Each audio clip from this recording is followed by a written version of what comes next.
பாடல்கள் 94 9 சில வசனங்கள். செவியை பொருத்தியவர் கேளாதிருப்பாரோ? கண்ணை உருவாக்கியவர் காணாதிருப்பாரோ? மக்கள் இனங்களை கண்டிப்பவர் மானிடருக்கு அறிவூட்டுபவர் தண்டியாமல் இருப்பாரோ? மானிடரின் எண்ணங்கள் வீணானவை, இதனை ஆண்டவர் அறிவார். ஆகவே இந்த வசனங்களிலே நாம் கவனிக்க வேண்டியது, கடவுள் எல்லாம் அறிந்தவராக இருக்கிறார். முதலாவது கடவுள் யார் என்பதை நாம் புரிந்து கொள்ள வேண்டும். மனிதர் யார் என்பதை புரிந்து கொள்ள வேண்டும். கடவுளை ஒருவரும் கண்டதில்லை. நாம் உதாரணமாக ஒரு குளுக்கோஸ் தண்ணீரில் கலந்து குடிக்கிறோம்.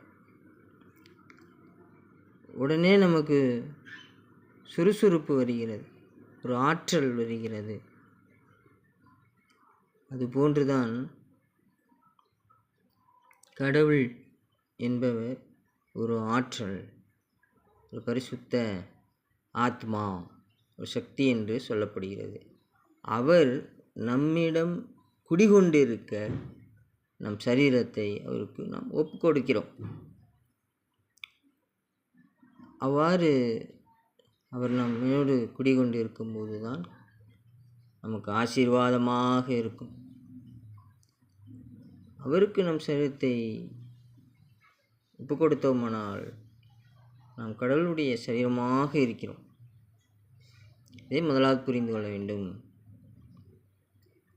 அவர் ஒரு பரமாத்மா, எங்கும் இருக்கிறவர், எல்லாம் அறிந்தவர். அவர் நமக்குள்ளே இருக்கும்போது நமக்கு இந்த உலகமெல்லாம் அறிந்து தெரிந்தது போன்று சிந்தனை வந்துவிடும்.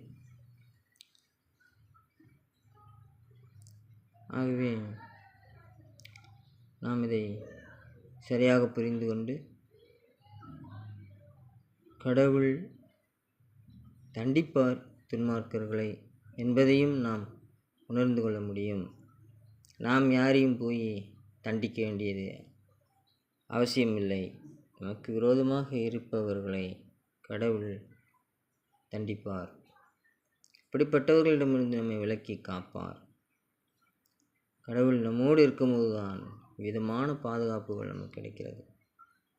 ஆகவே மானிடருடைய எண்ணம் பிறரை தாக்க வேண்டும், நமக்கு ஆபத்து நேராமல் இருக்கும் என்றெல்லாம் மானிட எண்ணம் இருக்கும். அதெல்லாம் வீணானவை. கடவுள் உடன் இருப்பது தான் பாதுகாப்பானது. அதைத்தான் இங்கு வசனங்களிலே நாம் படிக்கிறோம். ஆண்டவருடைய ஆசீர்வாதம் நம் அனைவரோடும் இருப்பதாக. ஆம்.